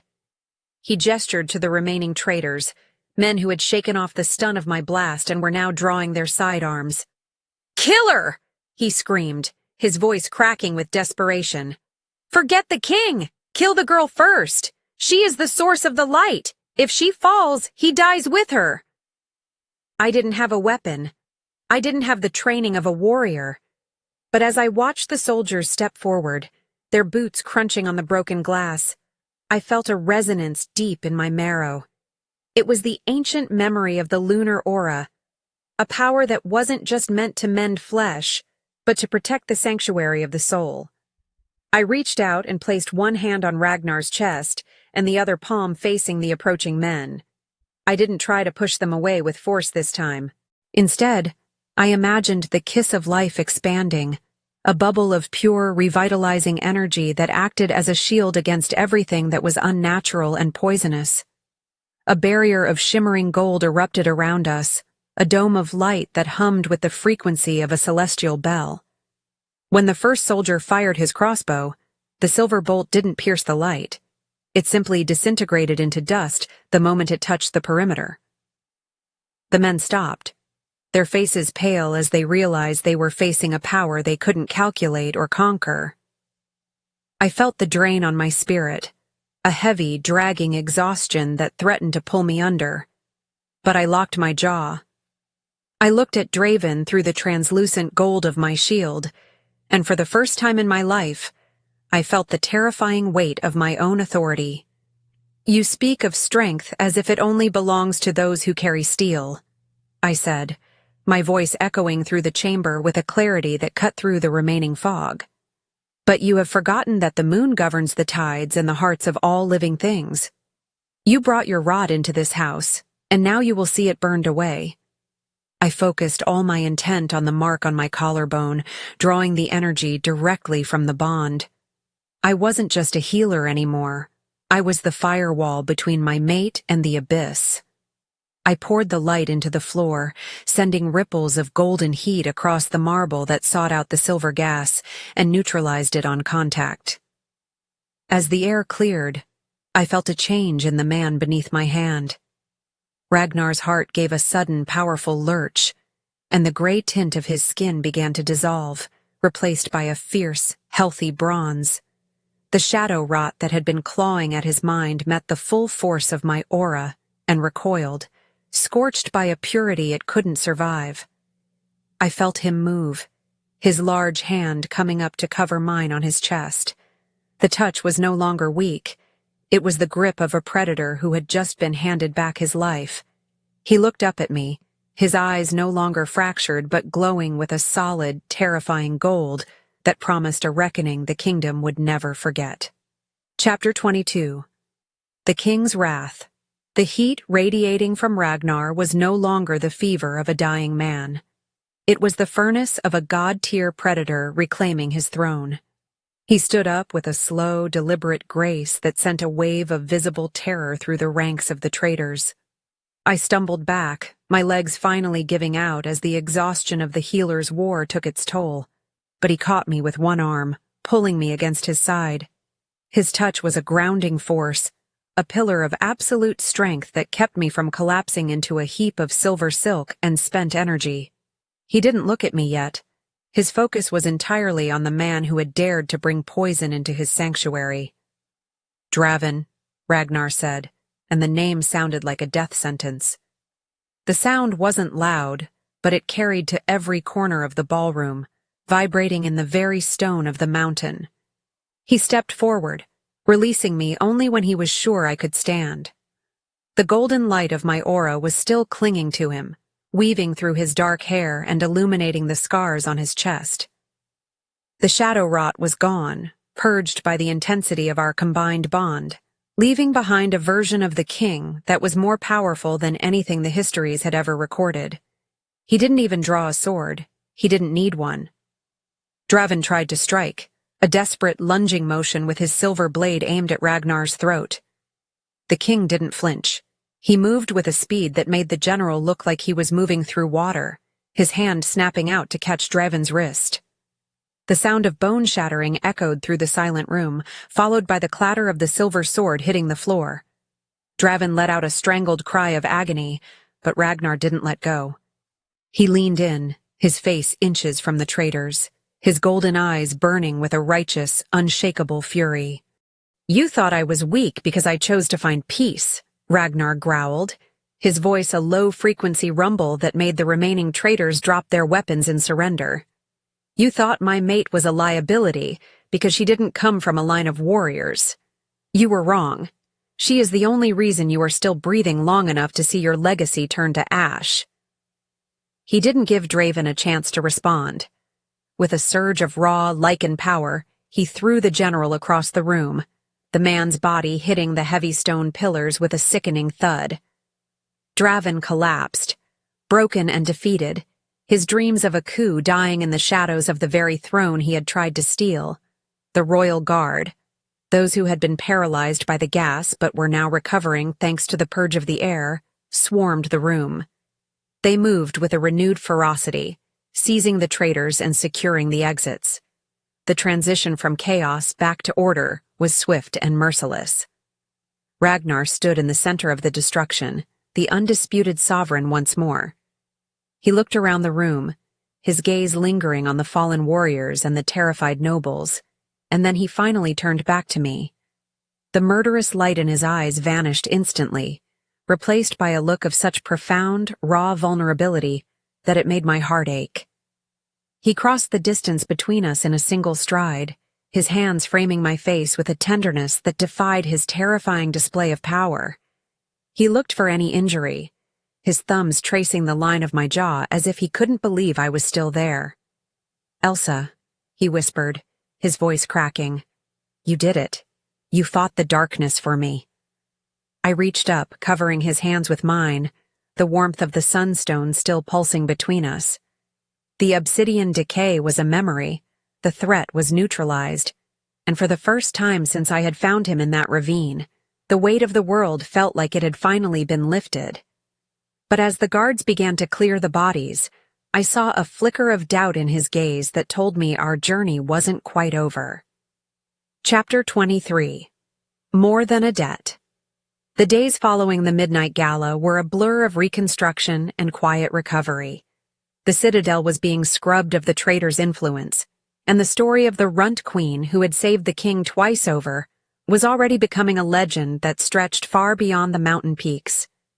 I spent most of my time in the high gardens, finding peace in the familiar scent of herbs and the steady growth of the star lilies. But today, the air was different. The silence of the palace felt heavy, as if the walls themselves were waiting for a final word to be spoken. I was sitting on our stone bench, watching the sunset bleed into the valley, when I heard the familiar, heavy tread of Ragnar's boots. He didn't come to stand over me this time. He sat down at the other end of the bench, leaving a deliberate space between us. He looked tired, the weight of the crown appearing heavier than it ever had during the height of the war. He was dressed in simple travel clothes, devoid of the silver mail and regal furs of the sovereign. He didn't look at me, his gaze fixed on the darkening horizon. "The council has finalized the sentences for Draven and his followers," he said, his voice level but devoid of its usual predatory edge. "The Shadowspire has been disbanded. Your stepfamily has been exiled to the northern wastes. They will never trouble you again." I felt a surge of relief, but it was overshadowed by the strange distance in his tone. "Thank you, Ragnar," I whispered. He finally turned to look at me, and my heart skipped a beat at the sadness in his gold eyes. "By Lycan law, Elsa, you have more than paid the healer's debt. You saved my life, my mind, and my kingdom. You have given me everything, and I have given you nothing but danger and a life you never asked for." He reached into his pocket and pulled out a small iron key and a scroll bearing the royal seal. He placed them on the bench between us. "This is the deed to a manor in the southern valley, near the Silver Mist Forest but far from the reach of the court." he explained, his voice growing tight. "It is filled with the finest gardens in the realm. You will have a pension that will keep you in luxury for the rest of your life. You are free, Elsa. The bond, it is a powerful thing, but I will not use it to keep you in a cage of silk.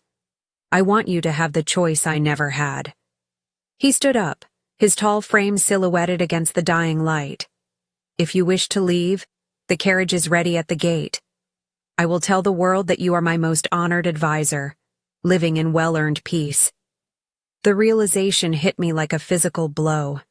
He thought he was doing me a favor.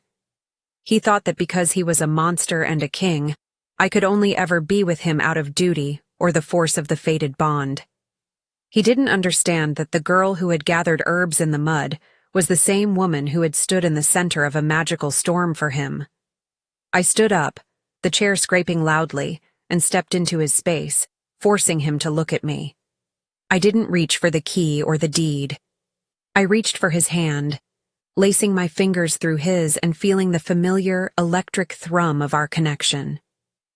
"You think I stayed because of a debt?" I asked, my voice trembling with a mix of anger and love. "You think I fought the shadow rot because a law told me to?"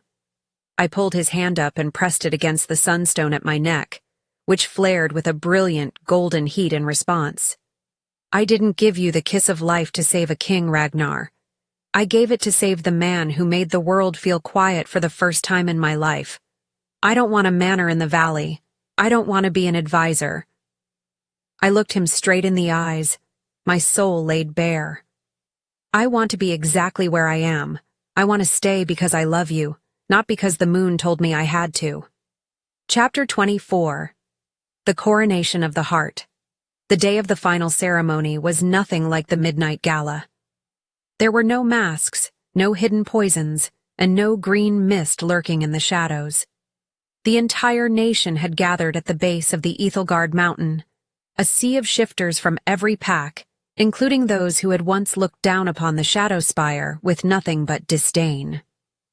The air was crisp and clear, filled with the scent of wildflowers and the distant, rhythmic drumming of 100 wolf hearts beating in unison. I stood on the high dais, dressed in a gown of pure white silk that seemed to absorb the morning sunlight, my hair braided with the silver ferns I used to harvest as a girl.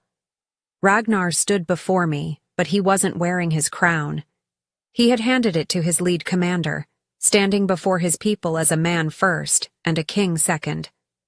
The silence that fell over the crowd was absolute, a heavy, reverent hush that spanned the entire valley. He took my hands in his, and the moment our skin met, the lunar aura erupted in a gentle, shimmering wave that washed over the front rows of the audience. It wasn't a show of force.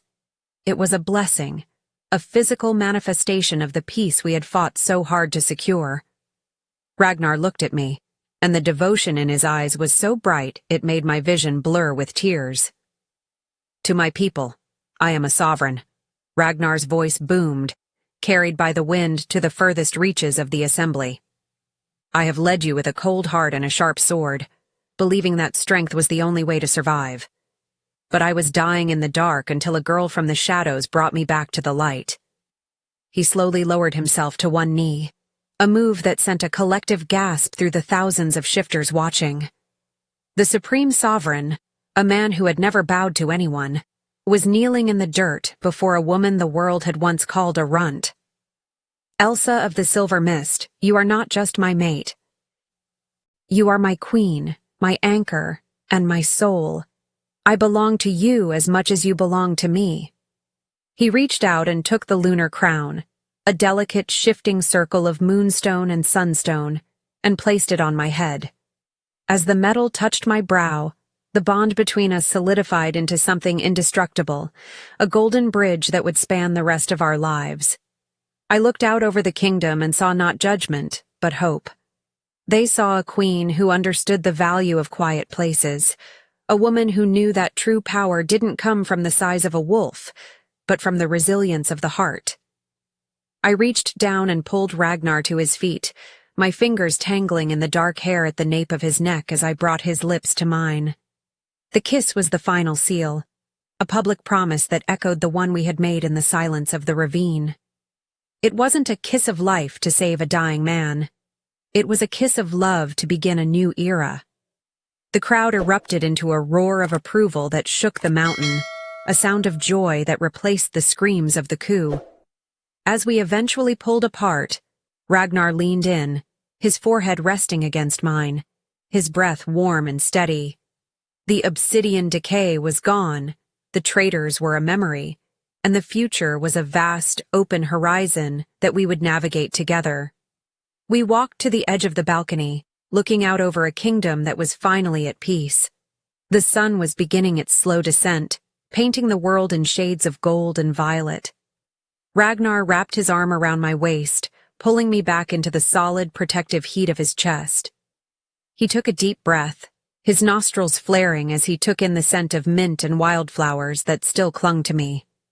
He leaned down, his lips brushing against the mark on my collarbone one last time, before whispering a word that held the weight of 1,000 years. "Mine," he promised. And this time, it was the most beautiful sound I had ever heard.